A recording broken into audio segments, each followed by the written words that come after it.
نحمده ونصلي على رسوله الكريم اللهم صل على سيدنا ومولانا محمد النبي الأمي وعلى آله وأصحابه وبارك وسلم۔ میرے معزز خواتین و حضرات، سورۃ ہود کے اندر سب سے پہلا واقعہ حضرت نوح علیہ السلام کا بیان ہوا ہے۔ حضرت نوح علیہ السلام نے جب یہ دیکھا کہ قوم مان ہی نہیں رہی، شرک کی انتہا کر دی، تو انہوں نے بد دعا کی، اے اللہ مجھے لگتا ہے کہ یہ قوم ماننے والی نہیں ہے، آئندہ ان کی نسل بھی انہی کے پیچھے چلتی ہوئی شرک کرے گی، اے اللہ تو ان کو ختم کر دے، زمین کو ان سے صاف کر دے۔ اللہ جل شانہ نے حضرت نوح علیہ السلام کو کشتی بنانے کا حکم دیا۔ اب یہ کشتی بنا رہے، قوم ان کا مذاق اڑا رہی ہے کہ پانی ہے نہیں، کشتی بن رہی ہے۔ حضرت نوح علیہ السلام ان کی باتیں بھی سنتے جا رہے ہیں اور وحی کے مطابق کشتی بھی بناتے جا رہے ہیں۔ جب کشتی مکمل ہو گئی تو اب آسمان سے پانی برسنا شروع ہوا، زمین سے بھی پانی نکلنا شروع ہوا، ہر طرف پانی ہی پانی۔ حضرت نوح علیہ السلام خود کشتی میں بیٹھے، ان پر ایمان لانے والے 80-82 لوگوں بھی کشتی میں سوار ہوئے، جانوروں میں سے ہر ایک چیز کا جوڑا جوڑا بھی کشتی میں سوار کیا اور کشتی چلنے لگی۔ حضرت نوح علیہ السلام نے اپنے بیٹے کو کہا کہ بیٹا اب بھی وقت ہے، ایمان لے آؤ، میری بات مان لو، اس مصیبت اور عذاب سے بچ جاؤ گے۔ لیکن وہ ضدی تھا، دوسرے کافروں کا ہم نوا تھا۔ اس نے کہا سآوی الی جبل یعصمنی من الماء، یہ بلند پہاڑ ہے، چڑھ جاؤں گا، بچ جاؤں گا۔ حضرت نوح علیہ السلام نے فرمایا لا عاصم اليوم من امر اللہ، اس عذاب سے بیٹا آج کوئی بچانے والا نہیں ہے، اللہ ہی بچائے گا۔ ابھی یہ گفتگو جاری ہے، اللہ کے نبی بیٹے کی محبت اور شفقت میں انہیں دعوت ایمان دے رہے ہیں اور اپنے ساتھ سوار ہونے کا بھی کہہ رہے ہیں ایمان کے بعد، لیکن وہ اپنی باتوں پہ اڑا ہے۔ وحال بینہم الموج فکان من المغرقین، اسی دوران باپ بیٹے کے درمیان میں ایک موج حائل ہو گئی، بیٹا غرق ہو گیا۔ ایسے ہی وہ ساری قوم غرق ہو گئی۔ جب یہ کام مکمل ہو گیا تو اللہ نے حکم دیا ارض ابلعی ماءک ویا سماء اقلعی وغیض الماء، اے زمین تو بھی اپنا پانی پی لے، اے آسمان تو بھی تھم جا۔ اب یہ پانی خشک ہونا شروع ہوا۔ حضرت نوح علیہ السلام نے اللہ سے درخواست کی تھی رب ان ابنی من اہلی و ان وعدک الحق، اے اللہ یہ میرا بیٹا تھا، میرے اہل سے تھا، اور آپ کا وعدہ ہے کہ آپ میرے اہل کو ہلاک نہیں کریں گے۔ اللہ جل شانہ نے فرمایا یا نوح انہ لیس من اہلک انہ عمل غیر صالح، اے نوح آپ نبی ہیں، آپ کا اہل صرف وہ ہے جو کلمہ پڑھے ایمان لائے، جو کلمہ نہیں پڑھتا ایمان نہیں لاتا وہ آپ کا اہل نہیں ہے، اس کے اعمال ٹھیک نہیں ہیں۔ فلا تسألنی ما لیس لک بہ علم، آئندہ جس مسئلے کا پتہ نہ ہو اس کے بارے میں مجھ سے بات نہ کیا کرے۔ اس سے معلوم ہوا اگر باپ ایماندار ہے اور بیٹے کا ایمان نہیں ہے تو باپ کی وجہ سے بیٹا نجات نہیں پا سکتا، جنت میں نہیں جا سکتا۔ ہاں یہ ضرور ہے کہ باپ بھی ایمان والا ہے، بیٹا بھی ایمان والا ہے، باپ کے اعمال اچھے ہیں، بیٹے کے اعمال میں کمی پیشی ہے تو اس کے اندر سفارش بھی چلے گی اور اللہ جل شانہ اس بارے میں سفارش بھی قبول کریں گے، وگرنہ اپنے ہی ایمان اور اعمال کی بنیاد پر فیصلہ ہوگا۔ اس لیے حضور علیہ السلام نے اپنی پیاری بیٹی حضرت فاطمہ الزہرا رضی اللہ عنہا سے یہ فرمایا یا فاطمہ انقذی نفسک من النار فإنی لا املک لکم من اللہ شیئا، اے میری بیٹی اپنے آپ کو جہنم کی آگ سے بچانے کی فکر کرو، کیونکہ میں تمہیں اللہ کی پکڑ سے نہیں بچا سکتا۔ صرف اس پر ہی ناز کرنا کہ میں فلاں کا بیٹا ہوں، میرا باپ فلاں تھا، میرا دادا فلاں تھا، یہ کافی نہیں ہے۔ ایمان نجات کے لیے شرط ہے۔ اعمال کی کمی پیشی وہ انشاءاللہ سفارش سے اس کا مسئلہ حل ہو جائے گا۔ قرآن پاک کے اندر ہے والذین آمنوا واتبعتهم ذریتهم بإیمان الحقنا بهم ذریتهم وما التناهم من عملهم من شیء۔ کچھ لوگ وہ ہوں گے جو ایمان لائے، ان کی اولاد بھی ایمان لائی، تو اس ایمان کی وجہ سے اولاد کو اپنے ماں باپ سے ملا دیا جائے گا۔ حالانکہ اولاد کے اعمال میں کمی پیشی تھی، وہ اس درجہ میں نہیں جا سکتے تھے جہاں ان کے ماں باپ گئے، لیکن والدین کی یہ چاہت ہوگی، یہ خواہش ہوگی کہ ہماری اولاد ہمارے ساتھ رہے، تو اللہ جل شانہ ان کی چاہت کو پورا کرتے ہوئے اولاد کو ان کے ساتھ جو ہے انہی کے درجے میں بھیج دیں گے۔ حضرت نوح علیہ السلام نے یہ جو دعا کی ہے تو اللہ نے بتا دیا کہ آپ کی اولاد کے اعمال ٹھیک نہیں، یعنی ایمان نہیں ہے۔ ایسی دیکھیے ہم درود پاک پڑھتے ہیں، اللہم صلی علی محمد وعلی آل محمد، آپ پر بھی درود اور آپ کی آل پر بھی۔ بعض علماء نے لکھا ہے اس لفظ آل کے اندر ہر کلمہ گو امتی شامل اور شریک ہے۔ ہر وہ شخص جو نبی کا کلمہ پڑھے وہ روحانی طور پر حضور علیہ السلام کی اولاد میں شمار ہوگا۔ آپ علیہ السلام ہمارے روحانی باپ ہیں، آپ کی ازواج ہماری مائیں ہیں، تو جب روحانی اولاد ہیں تو پھر درد میں شریک کیوں نہیں ہوں گے، پھر درود میں شریک کیوں نہیں ہوں گے؟ ایک ہے نبی کی اولاد جسمانی، ایک ہے نبی کی اولاد روحانی، تو اولاد روحانی ہونے کے اعتبار سے بھی ہم اللہم صلی علی محمد و آل محمد میں شریک ہوں گے۔ اس لیے اعمال کا دار و مدار ہے، اعمال ان جیسے ہوں گے تو انشاءاللہ اللہ فضل فرمائیں گے۔ اس کے بعد حضرت ہود علیہ السلام کی دعوت کا ذکر ہے کہ انہوں نے قوم کو سمجھایا کہ اللہ کے علاوہ تمہارا معبود نہیں، جو باتیں تم نے گھڑی ہوئی ہیں یہ سب جھوٹ ہیں، اور میں تم سے اس تبلیغ پر کوئی اجرت نہیں مانگتا، لا اسألکم علیہ اجرا، یہ میرا مقصود ہی نہیں ہے۔ اب یہ بات اور بھی بہت سے انبیاء علیہ السلام نے کہی ہے، قرآن پاک کے اندر ہے لا اسألکم علیہ اجرا، تو بعض لوگ اس سے یہ استدلال کرتے ہیں، بعض بے علم لوگ اس سے یہ استدلال کرتے ہیں کہ دیکھیں جی انبیاء علیہ السلام تو کہتے ہیں ہم آپ سے اجرت نہیں مانگتے، اور تم لوگ جو ہے وہ بیان کرنے کی، پڑھانے کی، تدریس کرنے کی، امامت اور خطابت کرنے کی تنخواہ مانگتے ہو، تو یہ بے علم لوگوں کا غلط استدلال ہے۔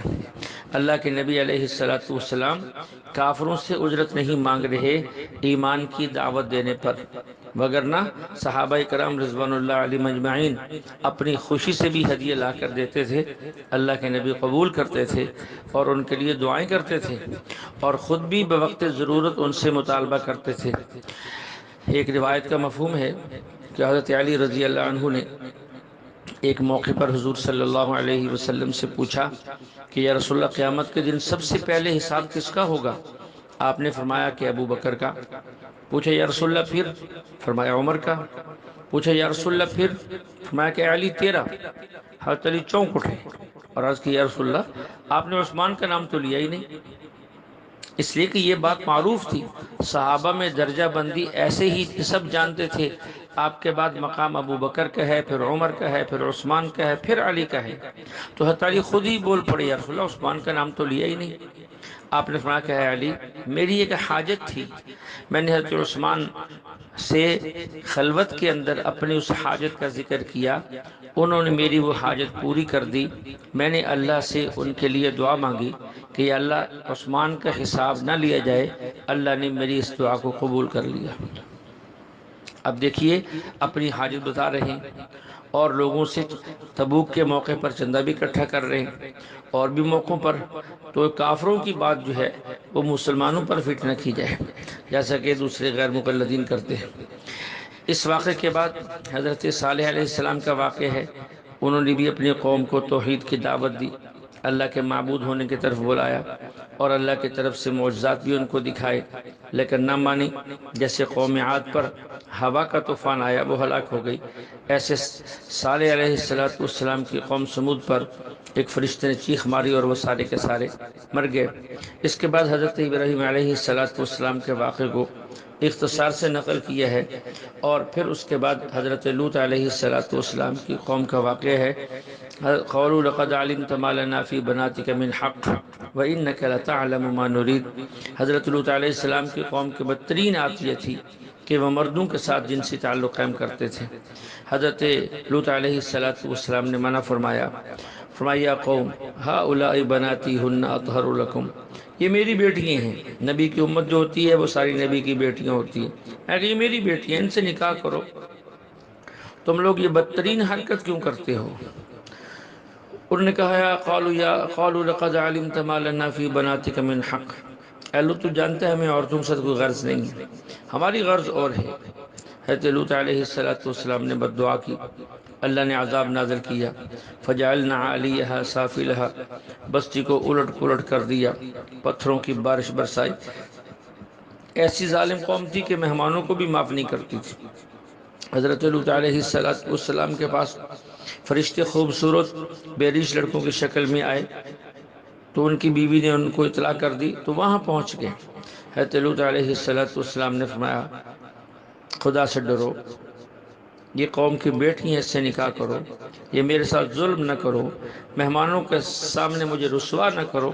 الیس منکم رجل رشید، جب دیکھا یہ مانتے ہی نہیں ہیں تو ایک آرزو کی حضرت لوط علیہ السلام نے، قال لو ان لی بکم قوتا او آوی الی رکن شدید، کاش کہ میرے پاس قوت ہوتی، میری قوم، میرا قبیلہ میرے ساتھ ہوتا اور ان شریروں سے میں نجات حاصل کرتا، یا میرے لیے مضبوط قلعہ ہوتا کہ میں اس قلعے کی وجہ سے ان شریروں سے اپنے کو اور اپنے مہمانوں کو بچا لیتا۔ اس دعا اور اس درد کے بعد اللہ جل شانہ نے پھر جتنے بھی انبیاء علیہ السلام بھیجے ہیں، ان کا قبیلہ اس نبی کے حمایتی رہا ہے، اس کا دفاع کرتا رہا ہے، اس کی حفاظت کرتا رہا ہے۔ یہ الگ مسئلہ تھا کہ وہ مسلمان ہوا یا نہیں ہوا۔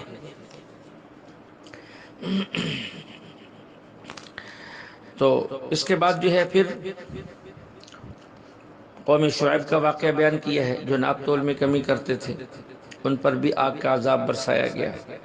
اور آخر کے اندر جو ہے حضرت موسیٰ علیہ السلام اور فرعون کی بات کو نقل کیا گیا، وَلَقَدْ أَرْسَلْنَا مُوسَىٰ بِآيَاتِنَا وَسُلْطَانٍ مُّبِينٍ إِلَىٰ فِرْعَوْنَ وَمَلَئِهِ فَاتَّبَعُوا أَمْرَ فِرْعَوْنَ وَمَا أَمْرُ فِرْعَوْنَ بِرَشِيدٍ۔ حضرت موسیٰ علیہ السلام کو فرعون اور اس کے سرداروں کے پاس ہم نے آیات اور نشانیاں دے کر بھیجا، انہوں نے بات نہ مانی، فرعون کی بات مانی، اور حالانکہ فرعون کی بات درست نہیں تھی۔ یہاں ایک بات سمجھیں، ہمارے ہاں ایک عام بات جو ہے، بے علم لوگ یہ کہتے ہیں، جب ہم کہتے ہیں علماء اور فقہا کی بات مانو تو یہ غیر مقلد کہتے ہیں کہ تقلید جائز نہیں ہے، تقلید منع ہے، اتباع کا حکم ہے، اتباع کی جائے۔ نبی کی بات مانو تو کہتے یہ اتباع ہوتی ہے، اگر کسی فقیہ کی بات مانو تو کہتے یہ تقلید ہوتی ہے، تقلید کہتے باطل ہے اور اتباع درست ہے۔ تو ہم انہیں کہتے ہیں کہ خدا کا خوف کرو، قرآن پڑھا کرو، اگر تم نے پڑھا ہے تو پھر سمجھا کرو، اور اگر سمجھا ہے تو کسی بے سمجھ سے سمجھا ہے، کسی سمجھدار سے سمجھو۔ قرآن مقدس کے اندر لفظ اتباع کئی جگہوں پر آیا ہے، کبھی نبی کی اتباع کے لیے بھی آیا ہے اور کبھی جو ہے غیر مسلموں کی اتباع کے لیے بھی یہ لفظ اتباع ذکر ہوا ہے۔ دیکھیے اسی آیت کے اندر فَاتَّبَعُوا أَمْرَ فِرْعَوْنَ، انہوں نے فرعون کے حکم کی اتباع کی۔ قرآن کے اندر کئی جگہ ہے جب کافروں کو انبیاء تبلیغ کرتے تو وہ کیا کہتے؟ قالوا بل نتبع ما وجدنا علیہ آباءنا، کہ نہیں، ہم نے جس پر اپنے باپ دادوں کو پایا ہم تو انہی کی اتباع کریں گے۔ تو اتباع کا لفظ یہ خالص انبیاء علیہ السلام کی اتباع کے لیے نہیں، ان کی اتباع کے لیے بھی استعمال ہوا، اور جاہل باپ دادوں اور غیر مسلم سرداروں کی اتباع کے لیے بھی استعمال ہوا ہے، جبکہ لفظ تقلید جو ہے وہ صرف اور صرف اسلام، مسلمان، اہل علم، فقہا، ان کی تقلید کے لیے استعمال ہوا ہے، غیر مسلموں کے لیے کہیں استعمال نہیں ہوا۔ اللہ ہمیں سمجھ عطا فرمائے۔ اسی صورت کی ایک آیت اللہ فرماتے فاستقیم کما امرت ومن تاب معک ولا تطغوا۔ آپ علیہ السلام کی مبارک داڑھی میں تقریباً 20 بال سفید ہو گئے۔ صحابہ نے پوچھی یا رسول اللہ آپ کو کس چیز نے بوڑھا کر دیا؟ آپ نے فرمایا شیبتنی ہود و اخواتها، مجھے سورت ہود اور اس جیسی دوسری سورتوں نے بوڑھا کر دیا۔ پوچھے یا رسول اللہ سورت ہود کی کس آیت نے آپ کو بوڑھا کر دیا؟ فرمایا کسی نے فاستقم کما امرت، اللہ فرماتے تم ڈٹ جاؤ جیسے کہ تمہیں حکم دیا گیا ہے، جیسے حکم دیا گیا ہے۔ آپ کہیں گے عجیب بات ہے، اس میں تعجب والی کون سی بات ہے کہ 60 سال کے اندر تو بندے کے بال ویسے ہی سفید ہو جاتے ہیں؟ تو اس بات کو سمجھیں، 60 سال میں اگر بندے کے بال سفید ہو جاتے ہیں تو آپ علیہ السلام تعجب صحابہ کو ہو رہا ہے، وہ پوچھ رہے ہیں۔ اس کا مطلب یہ ہے کہ یہاں تعجب والی بات الگ ہے، اسے سمجھیں۔ اگر امتی کے بال 60 سال میں سفید ہو جائیں تو یہ تعجب کی بات نہیں، اگر نبی کے بال 60 سال کی عمر میں سفید ہو جائیں تو یہ تعجب کی بات ہے۔ نبی میں کتنی طاقت ہے، حدیث کے اندر مختلف روایات آتی ہیں۔ ایک روایت میں ہے اللہ کے نبی کو جنت کے 40 مردوں کے برابر طاقت دی گئی، اور ایک جنتی مرد کی طاقت دنیا کے 100 مردوں کے برابر ہوتی ہے۔ اس حساب سے ایک نبی کی طاقت دنیا کے 4000 مردوں کے برابر ہوئی۔ اب دیکھیں 4000 مردوں کے برابر طاقت اور 60 سال کی عمر میں بال سفید ہو جائیں تو یہ تعجب کی بات ہے، یہ تعجب کی بات ہے۔ یہاں ایک اور مسئلہ بھی سمجھیں، منکرین حدیث اور ایسے ہی مستشرقین، ملحد، کفار اس پر اعتراض کرتے ہیں، اور یہ کفری اعتراض ہے، نقل کرنے کو اور بیان کرنے کو بھی دل نہیں کرتا، سمجھانے کے لیے کبھی کہنا پڑتا ہے۔ وہ یہ اعتراض کرتے ہیں کہ تمہاری نبی نے 11 شادیاں کی ہیں، بے ایک وقت 9 بیویاں ان کے نکاح کے اندر تھیں۔ اس کا مطلب یہ ہے کہ تمہارے نبی کے اوپر الیاذ باللہ نقل کفر نباشد، کہ ان پر جنسیت کا غلبہ تھا، کہ عام آدمی کے لیے ایک نکاح بھی مشکل ہے اور انہوں نے 11 نکاح کیے ہیں۔ یہ ان کا اعتراض ہے۔ ہم ان سے کہتے ہیں تمہاری عقل کام نہیں کرتی، عقل ہے تو بات سمجھو۔ حضور علیہ السلام کو ہمارے رب نے 4000 مردوں کے برابر طاقت دی اور آپ کی بیوی صرف 11۔ اب بتائیے اللہ کے پیغمبر نے اپنی خواہشات کو دبایا ہے یا اس پر عمل کیا ہے؟ اگر اپنی خواہشات کو نہ دباتے تو کم سے کم 4000 عورتوں سے شادی کرنی چاہیے تھی، یہ اس سے بھی زیادہ۔ 4000 مردوں کی طاقت رکھتے ہوئے اللہ کے پیغمبر علیہ السلام نے صرف 11 شادیاں کی ہیں۔ یہ تو تعریف کی چیز ہے، اور تم اعتراض کر رہے ہو۔ تمہارا اعتراض تب بنتا تھا، وہ بھی ظاہری طور پر، شرعی طور پر نہیں، جب آپ 4000 سے زیادہ شادیاں کرتے۔ 4000 کی طاقت ہوتے ہوئے 11 شادیاں کر رہے ہیں۔ اللہ تمہیں عقل نصیب فرمائے، اگر تمہارے مقدر میں ہدایت ہے تمہیں ہدایت نصیب فرمائے۔ تو یہ استقامت کی بات تھی، فاستقم کما امرت۔ اکثر لوگ کوئی بہت جاندار بیان کر جائے، کسی مسئلے کی وضاحت کر جائے اور ڈٹ کر بیان کر جائے، کوئی لکھنے والا جاندار اور شاندار کتاب لکھ جائے تو لوگ کہتے ہیں کہ اللہ آپ کو استقامت عطا فرمائے۔ دیکھیے یہ استقامت کے لفظ سے تو آپ علیہ السلام بوڑھے ہو گئے، اس لیے دعا یوں کیا کریں اللہ عافیت نصیب فرمائے۔ عافیت کا معنی کیا ہوگا کہ ہم نے بیان کیا، ہم نے کتاب لکھی، لوگوں کو اس سے فائدہ ہوا، ہمیں بھی اس سے فائدہ ہوا، لوگوں نے شاباش بھی دی، لوگوں نے کھانا بھی کھلایا، لوگوں نے خدمت میں ہدیہ بھی پیش کیا، اور دوبارہ بھی پھر بلایا، پھر بیان کروایا، یا اللہ نے اور کچھ لکھنے کی توفیق دی۔ تو استقامت مانگا کریں ہمارے لیے بھی اور سب کے لیے، استقامت نہیں عافیت، استقامت نہیں عافیت مانگے، اس لیے کہ اللہ کے نبی علیہ السلام نے یہی سکھایا ہے، اللہم انی اسألک العفو والعافیہ فی الدنیا والآخرہ۔ اللہم انی اسألک العفو والعافیہ فی دینی و دنیای و اہلی و مالی۔ اللہ کے نبی نے عافیت سکھائی اور یہ دعائے عافیت بڑی اہم ہے، اس کو اہتمام سے پڑھنا چاہیے، اس سے جو ہے انسان ہر قسم کے ظاہری اور باطنی شرور سے محفوظ رہتا ہے۔ سورۃ ہود کے آخر کے اندر ایک آیت ہے وَكُلًّا نَقُصُّ عَلَيْكَ مِنْ أَنْبَاءِ الرُّسُلِ مَا نُثَبِّتُ بِهِ فُؤَادَكَ۔ اللہ فرماتے ہیں میرے محبوب، ہم آپ کے سامنے گزشتہ انبیاء کے واقعات اس لیے بیان کرتے ہیں کہ ان واقعات کو سن کر آپ کا دل پختہ اور مضبوط ہو جائے۔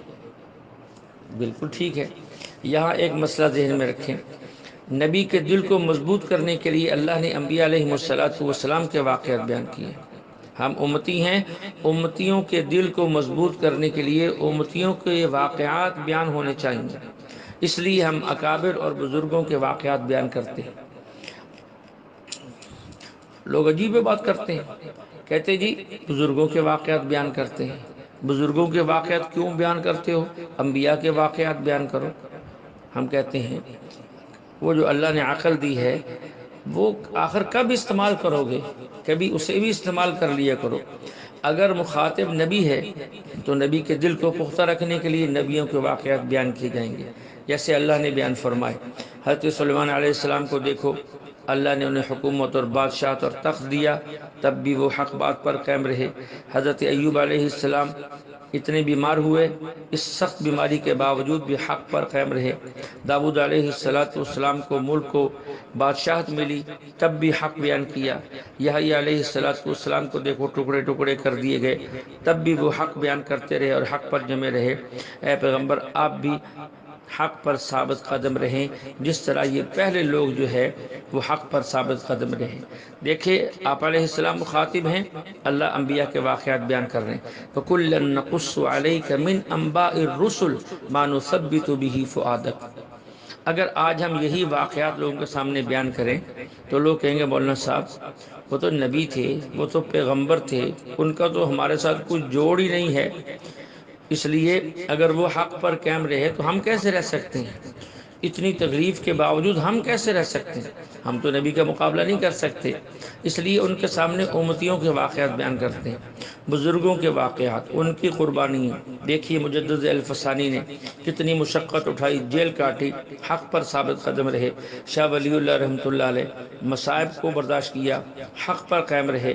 سید احمد شہید اور شاہ اسماعیل شہید کو دیکھیے، راہ خدا میں جانیں لڑا دیں، حق پر قائم رہے۔ ہمارے اکابر کو دیکھیں، مولانا محمد زکریا کانروی کو دیکھیں، مولانا الیاس دہلوی کو دیکھیں، حضرت تھانوی کو دیکھیں، شیخ الہند کو دیکھیں، حضرت نانوتوی کو دیکھیں، حضرت مدنی کو دیکھیں۔ ہم ان کے واقعات بیان کرتے ہیں کیونکہ یہ امتی ہیں۔ اگر یہ امتی دین کی خاطر اس قدر تکلیف، مشقت، قربانی، مجاہدہ کر سکتے ہیں تو دوسرا امتی بھی کر سکتا ہے۔ نبی کے دل کو مضبوط کرنے کے لیے نبی کے واقعات کو پیش کیا گیا، امتی کے دل کو مضبوط رکھنے کے لیے امتی کے واقعات کو ہم پیش کرتے ہیں، ورنہ ہم انبیاء علیہ السلام کے واقعات کو بھی مانتے ہیں اور اپنے اکابر اور مشائخ کے واقعات کو بھی مانتے ہیں، لیکن فرق یہ ہے ہم سوجھ بوجھ سے مانتے ہیں اور لوگ بغیر سوجھ بوجھ کے اعتراض کرتے ہیں۔ اللہ جل شانہ سے دعا ہے کہ اللہ ہمیں کلام مقدس کو عقل سے یا ان لوگوں سے جن کو اللہ نے عقل سلیم عطا فرمائی ہے ان سے سمجھ کر عمل کرنے کی توفیق عطا فرمائے۔ وآخر دعوانا الحمدللہ رب العالمین۔